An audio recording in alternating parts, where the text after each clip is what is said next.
আপনি যদি নতুন ভোটার হতে চান তাহলে আপনার কাছে 5টি ডকুমেন্ট 5টি তথ্য থাকতে হবে, তাহলে আপনি নতুন ভোটার হতে পারবেন। এবং প্রত্যেক প্রার্থীর কাছেই কিন্তু এই 5টি তথ্য রয়েছে এবং খুব সহজেই আপনারা এই 5টি তথ্য সংগ্রহ করে নতুন ভোটার হতে পারবেন। সর্বপ্রথম আপনার প্রয়োজন হবে আপনার 17 ডিজিটের যে একটা জন্ম নিবন্ধন কার্ড রয়েছে, সেই জন্ম নিবন্ধন কার্ডের ফটোকপি প্রয়োজন হবে। এক্ষেত্রে আপনার ডিজিটাল জন্ম নিবন্ধনের প্রয়োজন হবে, অর্থাৎ যেটা ইংরেজি এবং বাংলা করা রয়েছে এরকম ডিজিটাল জন্ম নিবন্ধনের প্রয়োজন হবে এবং এই জন্ম নিবন্ধনে অবশ্যই 17 সংখ্যা থাকতে হবে। এবং আপনার এই জন্ম নিবন্ধনের একটা ফটোকপি প্রয়োজন হবে 1 নম্বরে। 2 নম্বরে প্রয়োজন হবে আপনার জাতীয়তা বা নাগরিকত্ব সনদের কপি।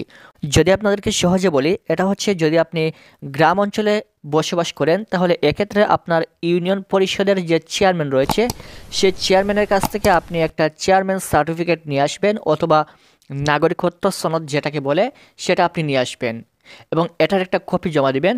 যদি আপনি শহর অঞ্চলে বসবাস করেন তাহলে সেখান থেকে আপনার সিটি কর্পোরেশন অথবা পৌরসভা থেকে একটা নাগরিকত্ব সনদ নিয়ে আসবেন এবং সেটার একটা ফটোকপি আপনি জমা দিবেন। 3 নম্বরের প্রয়োজন হবে আপনার পিতা, মাতা অথবা ভাই বোন যে কোনো একজনের এনআইডি কার্ডের ফটোকপি প্রয়োজন হবে। 4 নম্বরে যদি আপনি স্টুডেন্ট হয়ে থাকেন, আপনি লেখাপড়া করে থাকেন, তাহলে আপনার এসএসসি দাখিল অথবা এইচএসসি অথবা অনার্স মাস্টার্স আপনি সর্বোচ্চ যতটুকু লেখাপড়া করেছেন সেটার একটা সার্টিফিকেটের ফটোকপি আপনি জমা দিবেন।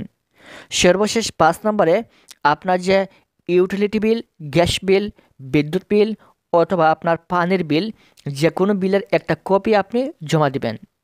এক্ষেত্রে আশা করা যাচ্ছে প্রত্যেকের ঘরেই কিন্তু বিদ্যুৎ রয়েছে, আপনারা খুব সহজে চাইলে আপনার বিদ্যুৎ বিল অর্থাৎ কারেন্ট বিলের যে কপি রয়েছে সেই কপিটা আপনি জমা দিতে পারবেন।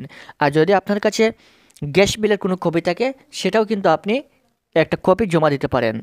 এই 5টা ডকুমেন্ট প্রয়োজন হবে যদি আপনি নতুন ভোটার হতে চান। আশা করি বুঝতে পেরেছেন। পরবর্তী ভোটার সংক্রান্ত সকল আপডেট আমাদের এই চ্যানেল থেকে পাওয়ার জন্য চ্যানেলটি সাবস্ক্রাইব করে রাখবেন। Thank you so much.